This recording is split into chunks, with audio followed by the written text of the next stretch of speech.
On a ici un conflit régional qui a complètement dérapé, au point de menacer de paralyser l'économie mondiale et de nous faire entrer dans une toute nouvelle ère de guerre technologique. C'est en résumé le scénario catastrophe qui s'est dessiné en 2026. La vraie question, au fond, c'est de comprendre l'effet domino. Comment est-ce que des frappes militaires a priori ciblées ont pu déclencher une réaction en chaîne qui a dépassé de loin le champ de bataille? On parle d'un impact sur les marchés financiers, sur nos chaînes d'approvisionnement, bref, sur le quotidien de tout le monde. 200 $. C'est le prix que le baril de pétrole menaçait d'atteindre au plus fort de la crise. Ce n'est pas juste un chiffre, hein, c'est le genre de prix qui peut faire basculer des économies entières dans la récession. Ça montre bien à quel point les enjeux étaient, et sont toujours d'ailleurs, absolument énormes. Alors pour comprendre comment on en est arrivé là, il faut revenir au tout début. Tout commence le 28 février 2026. Une opération militaire conjointe menée par les États-Unis et Israël met littéralement le feu aux poudres. Son nom de code, Epic Fury.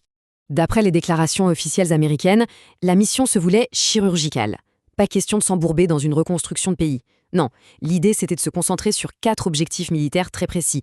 Neutraliser la capacité de frappe de l'Iran et surtout, mettre un terme définitif à ses ambitions nucléaires. Évidemment, la réponse de Téhéran ne s'est pas fait attendre. L'opération True Promise 4 a été lancée quasi immédiatement. Et attention, ce n'était pas une simple riposte, c'était une campagne militaire massive pensée pour submerger complètement l'adversaire. La stratégie iranienne, qu'on a appelée la doctrine de la vague, c'est assez particulier. L'idée, ce n'est pas tant la précision de chaque tir, mais plutôt de lancer tellement de projectiles en même temps que les défenses adverses sont complètement débordées. C'est une sorte de guerre d'usure technologique, où le nombre finit par l'emporter. Et pour bien visualiser l'ampleur de cette doctrine, retenez ce chiffre. Plus de 3200 tirs de missiles et de drones ont été effectués par l'Iran juste pendant la première semaine du conflit. C'est une cadence de tir absolument sans précédent dans l'histoire moderne. Le point culminant de cette stratégie, ça a été la vague 37. Là, on ne parle plus d'une simple salve. C'était un barrage ininterrompu de 3 heures avec les munitions iraniennes les plus sophistiquées, celles de nouvelle génération. C'est vraiment à ce moment-là que le conflit a pris une autre dimension. Et cette escalade a transformé la guerre en un face-à-face technologique. Une confrontation directe entre les systèmes d'attaque les plus avancés et les systèmes de défense les plus pointus. C'était un peu comme un laboratoire à ciel ouvert pour les guerres du futur. Pour simplifier ce duel, on peut utiliser l'image de l'épée contre le bouclier. D'un côté, l'épée, c'est le missile iranien, le Fatah 2, conçu pour être insaisissable. Et de l'autre, le bouclier, c'est l'intercepteur israélien Arrow 4, qui doit anticiper l'imprévisible pour l'arrêter. Alors, le Fatah 2, qu'est-ce que c'est exactement? C'est un missile balistique, mais son arme secrète, c'est son ogive, un planeur hypersonique, ou HGV.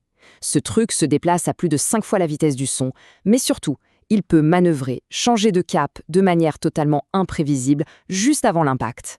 Pour un système de défense classique qui calcule une trajectoire fixe, c'est un véritable cauchemar. Et face à ça, voici le bouclier, l'Arrow 4. Lui, il ne se contente pas de réagir. Grâce à son intelligence artificielle, il analyse en temps réel les micro-ajustements du missile qui arrive pour prédire sa trajectoire finale et l'intercepter. C'est une véritable course entre l'agilité de l'attaquant et l'intelligence du défenseur. Mais il faut bien comprendre une chose, sur le plan technologique, l'Iran n'était pas seul. Cette citation, tirée d'un rapport de renseignement, est très parlante. Elle met en lumière un soutien bien plus qu'idéologique de la part de Moscou et de Pékin, et ce soutien a été très concret. La Russie a fourni du matériel militaire lourd, des chasseurs Su-35, des systèmes de défense S-400, des radars. De son côté, la Chine a offert un avantage plus discret, mais peut-être encore plus décisif. L'accès à son système de guidage par satellite, Beidou 3, et surtout le partage de renseignements électromagnétiques en temps réel. En gros, ils sont devenus les yeux et les oreilles de l'Iran. Mais la guerre ne s'est pas limitée à ce duel technologique. Très vite, elle s'est déplacée sur le terrain économique, en se concentrant sur un point névralgique du commerce mondial, le détroit d'Ormuz. Le détroit d'Ormuz, pour se faire une idée, c'est tout simplement l'artère principale de l'économie mondiale du pétrole. Près d'un quintile de toute la production mondiale passe par là chaque jour. Si on le bloque, c'est comme si on pinçait l'aorte de l'économie mondiale. Et les conséquences ont été immédiates. En posant des mines et en menaçant la navigation, l'Iran a provoqué une flambée des prix. On est passé de 75 à plus de 85 $ le baril en un clin d'œil, et les analystes les plus pessimistes parlaient déjà de 200 $. Face à cette menace existentielle pour l'économie, la réponse a été historique. L'Agence internationale de l'énergie a autorisé la libération de 400 millions de barils de pétrole puisés dans les réserves stratégiques. C'est tout simplement la plus grande libération de l'histoire de l'organisation. Le problème, c'est que cette mesure n'était qu'un pansement sur une jambe de bois. Ces réserves, aussi massives soient-elles, ne pouvaient tenir que 70 à 100 jours. Un véritable compte à rebours était lancé pour l'économie mondiale, pendant que la marine américaine se lançait dans des opérations de déminage extrêmement périlleuses. Et l'impact ne s'est pas arrêté à l'économie. Le conflit, qui au départ semblait cantonné à l'Iran et Israël, a rapidement mis le feu à toute la région, entraînant de nombreux autres acteurs dans la spirale de la violence. Le Hezbollah est entré en jeu depuis le Liban, ouvrant un nouveau front. Des bases américaines dans tout le Golfe ont été ciblées. Des infrastructures pétrolières en Arabie Saoudite ont été frappées. Au Yémen, les Houthis se sont tenus prêts à intervenir. La guerre n'était plus contenue, elle était devenue un véritable incendie régional. Au final, ce conflit nous laisse avec une question assez vertigineuse sur la nature de la guerre aujourd'hui. Quelle est l'arme la plus puissante?